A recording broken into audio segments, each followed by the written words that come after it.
Capitão Fernando aqui para mais um Nerd Fiction. E hoje tudo sobre a USS Enterprise NCC 1701 e...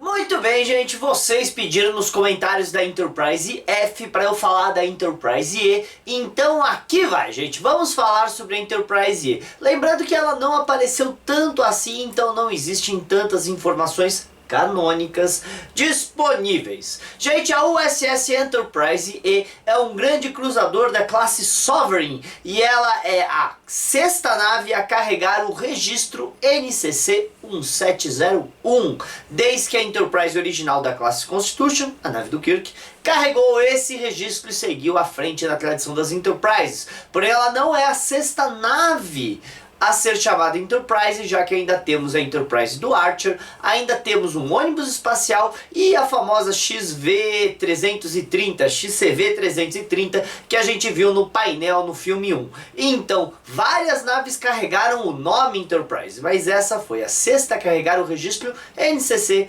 1701. Gente, os cruzadores da classe Sovereign têm 24 decks. Pelo menos isso foi dito pelo Jean-Luc Picard no filme First Contact. Apesar dessa informação ter sido contrariada no filme Nemesis, quando eles descem abaixo do deck 24 e ainda tinha um abismo lá para baixo. Mas oficialmente são 24 decks, apesar desse pequeno erro de continuidade em Jornadas Estrelas, e ela tem mais de 700 metros, fazendo com que ela é maior que a Enterprise D.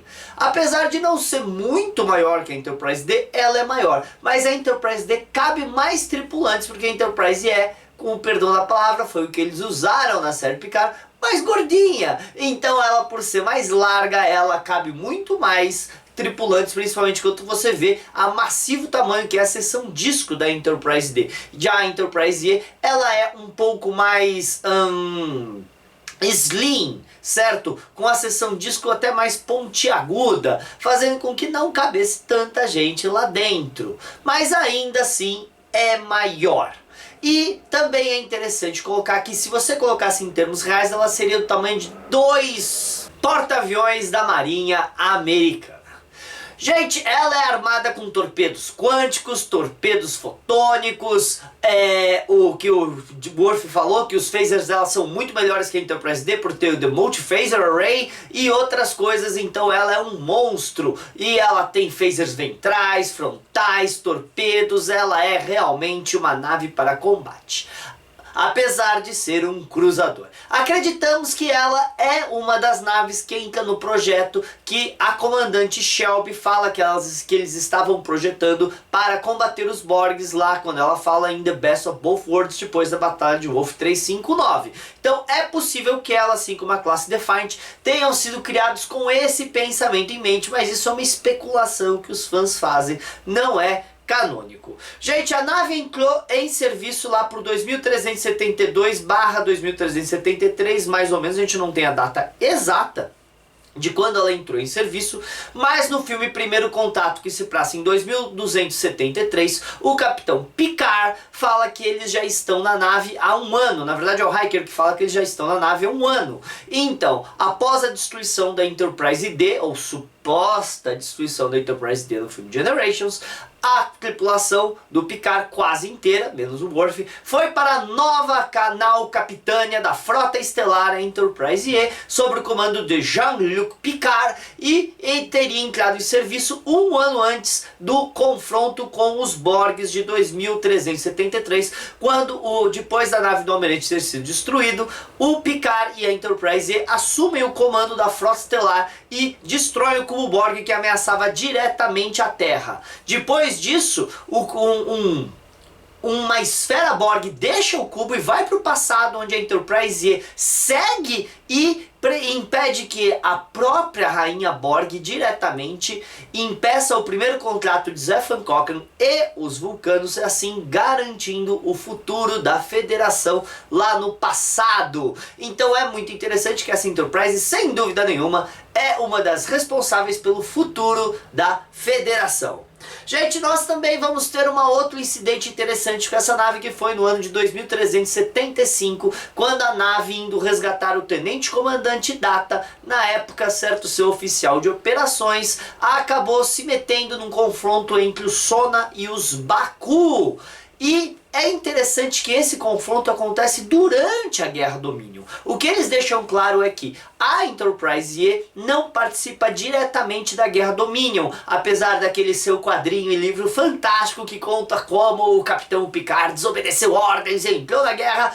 Oficialmente, canonicamente, isso não aconteceu porque o filme, certo, de Insurrection, deixa claro que a Enterprise E estava sob serviço diplomático, já que o corpo diplomático da frota estava ocupado mantendo a paz com os Romulanos e tentando fazer a paz com os Domínios. Então o Capitão Picard, por ser um diplomata experiente, ficou com a missão de trazer mais aliados para a união da Federação durante a Guerra do Domínio. Então essa foi a missão da Enterprise E durante esse período, e ela teria deixado essa missão para se meter lá com a briga entre os Sona e os Baku, que acabou dando com que o primeiro oficial da nave, o comandante William T. Riker, usasse a Enterprise E de palco para a criação da sua manobra. Gente, na batalha pelo caminho das nuvens, certo? O Riker basicamente pega os coletores de Buzzard das Nassedes,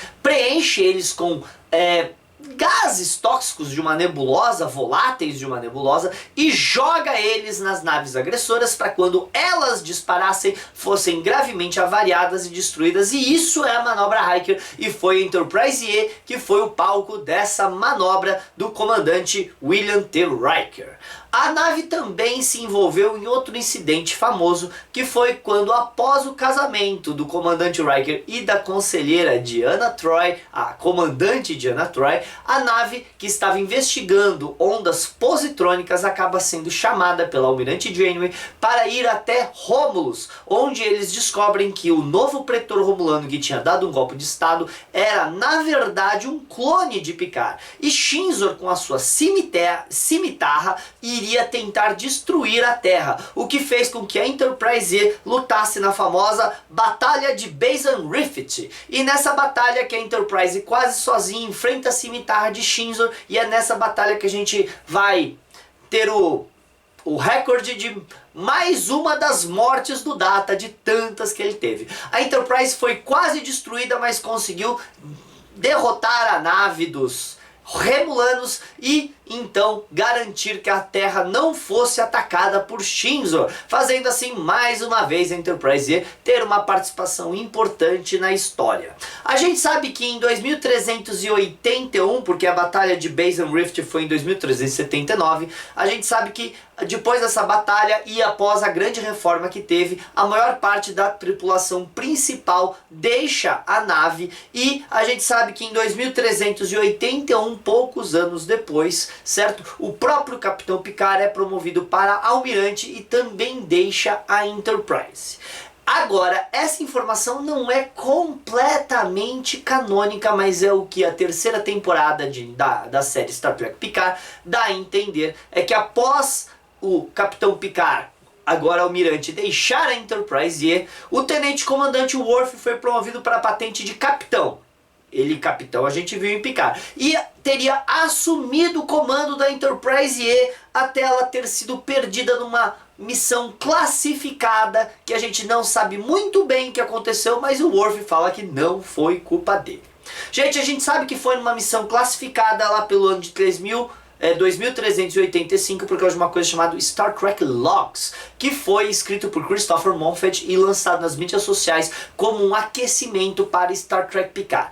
Então, essas informações não são completamente canônicas, mas até elas serem desmentidas, a gente meio que considera como. Agora, o Worf ter sido capitão da Enterprise E é uma coisa que eles deixam no ar, então dá pra gente praticamente falar que sim, mas é praticamente, tá? Não boto minha mão no fogo por essa afirmação, e a qualquer momento um episódio, um filme de qualquer série de Star Trek pode negar essas informações. A única coisa é que o Worf estava envolvido com o incidente que tivemos aí a destruição ou a perda da Enterprise E, e ele fala que não foi culpa dele, apesar dos colegas claramente não acreditarem. O que a gente pode falar com segurança é que em 2384 a Enterprise E fez parte da armada da Frota Estelar que nós vimos nos 2 últimos episódios da primeira temporada de Star Trek Prodigy, quando o The Construct, certo, infectou as naves da Frota Estelar com um vírus que fez elas se atacarem uma contra a outra. A gente viu a Enterprise E, deu pra ver o registro Enterprise E no meio daquela batalha. Supostamente nessa época deveria estar sob o comando do Worf, então a Enterprise E